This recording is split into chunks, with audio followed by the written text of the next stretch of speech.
welcome back to my channel. My name is Evelyn and this is Here There Be Magic, where we talk about the magic of all things storytelling. And I'm on a train right now.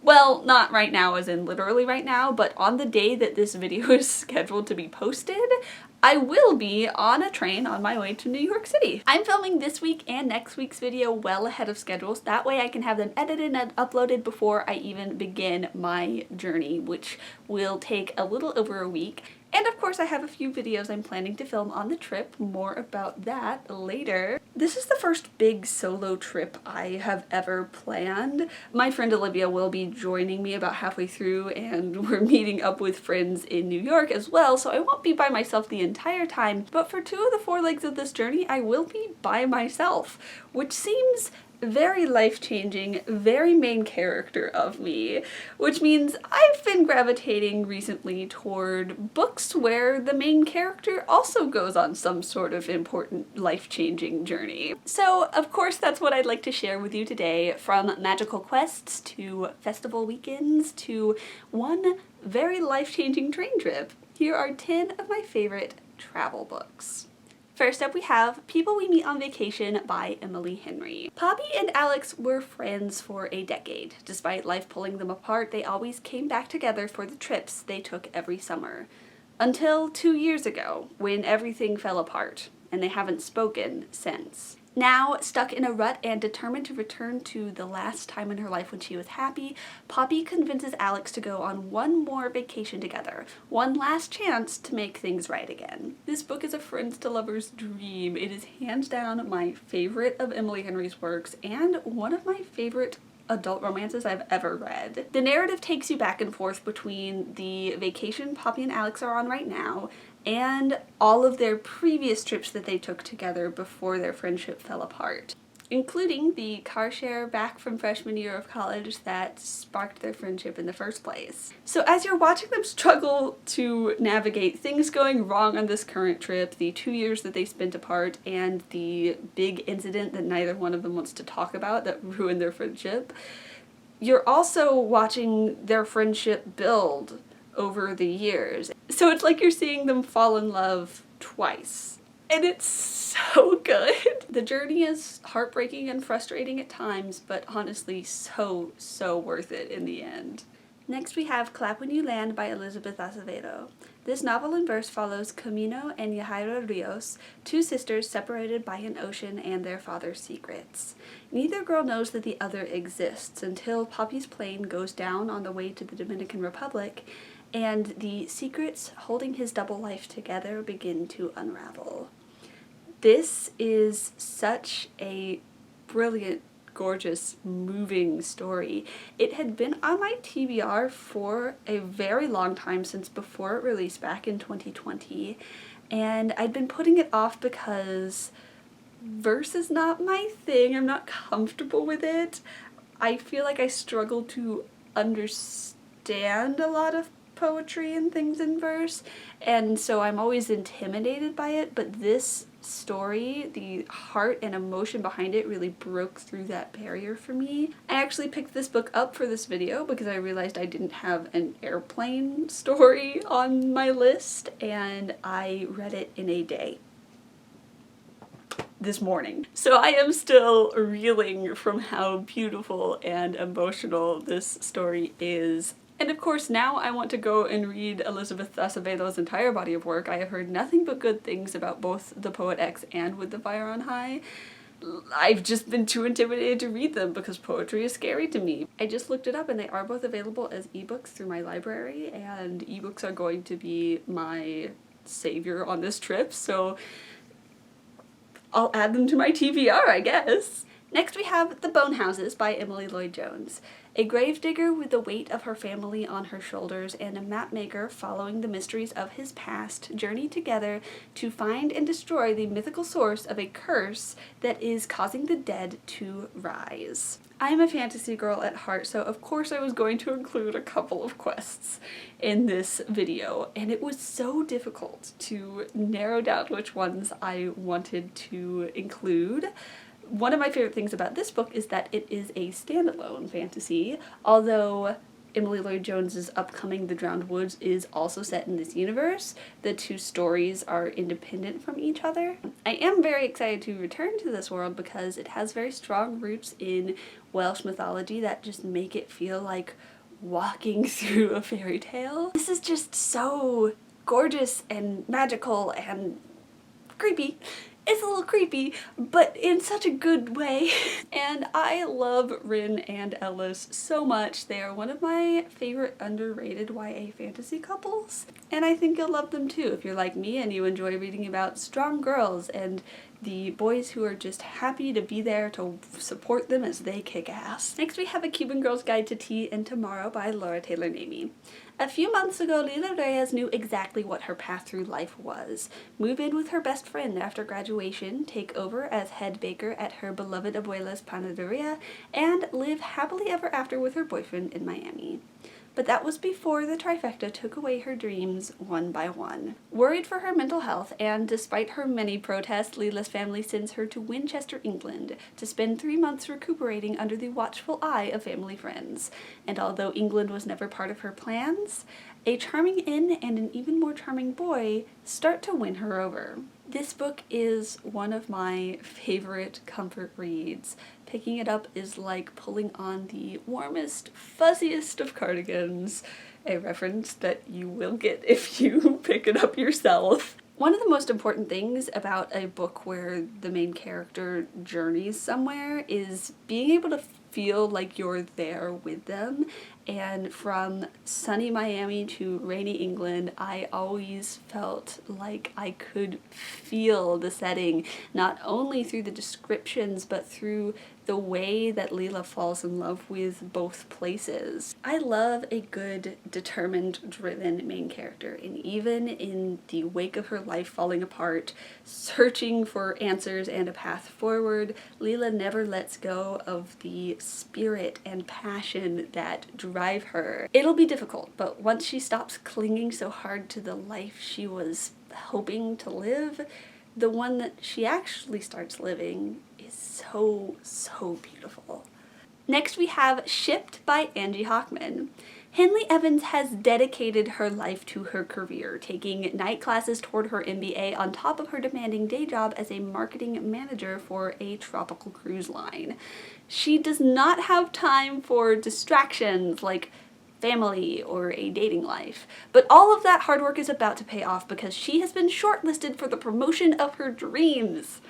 Unfortunately, so has her work nemesis, remote social media manager Graham Crawford Collins. Whoever comes up with the better proposal to increase bookings in the Galapagos gets the job, which means they're about to come face to face for the first time on a cruise ship. This book is just so fun. One of my favorite things about adult romance is how over the top the genre allows its stories to be, and this is one of the more over the top stories I have read. Most of the story takes place on a cruise ship in the Galapagos as these two work rivals try to one-up each other, although it may be a little bit more of a one-sided rivalry than Henley thought in the first place. One of my favorite family vacations I've ever been on was on a cruise. I loved being able to roam around this like strange vacation bubble where like the rules are completely different. You can get soft serve like 24/7. And so I was so excited to pick up a book that was going to be set in that very strange setting, and this lived up to those expectations. There were so many hijinks that could only happen on a tropical cruise, but it's also balanced out with some very genuine, real emotions. One of my favorite relationships in this story is between Henley and her younger sister, who she has always viewed as sort of a hot mess, who she does not really want to come on this cruise with her, but who she ends up reconnecting with in a really lovely way. And of course it was very fun rooting for Henley to get her freaking priorities straight, not only when it came to her relationship with Graham, but also when it came to the way that she was advocating for herself in the workplace. Next we have One Way or Another by Kara McDowell. Paige Collins can't even make a simple decision without her anxiety spiraling into 1,000 what-ifs. So how is she supposed to choose between two amazing last-minute Christmas plans?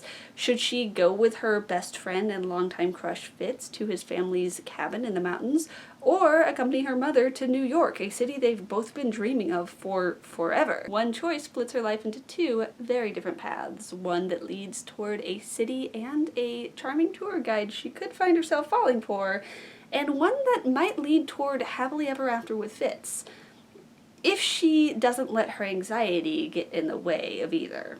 Kara McDowell is hands down my favorite author for anxiety rep between this book and her most recent book, This May Get Awkward. Although Paige and Gemma, the protagonist from the other book, both suffer from anxiety, it manifests itself in very different ways, and I relate a little bit to both of them. This book in particular was the first time that I had really seen decision fatigue articulated very clearly on the page. It can be so frustrating when a seemingly small decision just sends your brain grinding to a halt because your anxiety will not shut up about how significant it actually is, let alone the big decisions.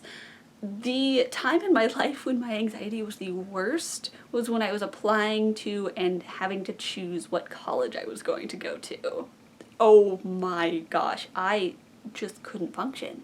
It was terrible. Suffice it to say that this book, with its two vastly different possible timelines and its two happy endings, is a huge comfort to somebody like me. This is also super fitting because this book is one that kind of stoked my desire to visit New York, which is my ultimate destination on this trip. Although I won't be getting to do all of the fun Christmassy stuff that Paige does, I will be dropping by Columbia just like she does, because my friend Jacob is currently in their publishing program and we're going to visit him. And who knows, maybe in the future I'll get to go back for Christmas. I do have a lot of friends who just graduated and are planning on moving there, so. Next up we have Rise to the Sun by Leah Johnson. Still reeling from the death of her father, Toni has no idea what she wants to do with her future.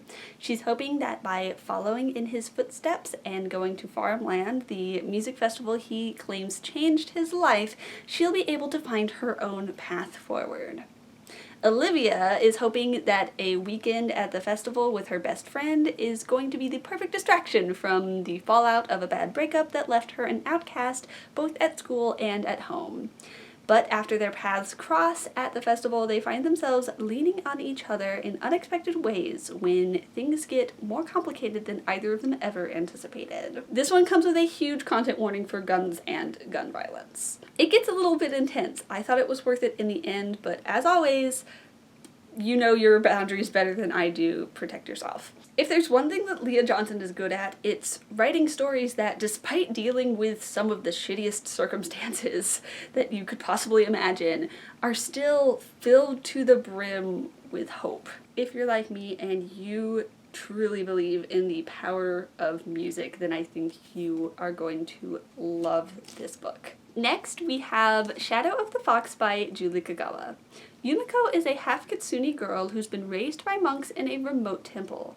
When a demon destroys the only home she's ever known, she finds herself the sole protector of an ancient and powerful scroll, being pursued by those who would claim it, including Kage Tatsumi, the mysterious demon slayer of the Shadow Clan. When their paths cross, Yumiko tricks him into taking her to the capital city with promises to lead him to the scroll. In order to survive their journey, she'll have to keep both her possession of the scroll and her kitsune nature a secret, as all the while they face up against monsters, witches, and demons, including the one that lurks in Kage Tatsumi's sword. This is the first book in a YA fantasy trilogy, and it's just one of my favorite quest narratives of all time. In fact, all three books sort of make up one long, very, very perilous journey. The thing that really made me fall in love with this story is the characters.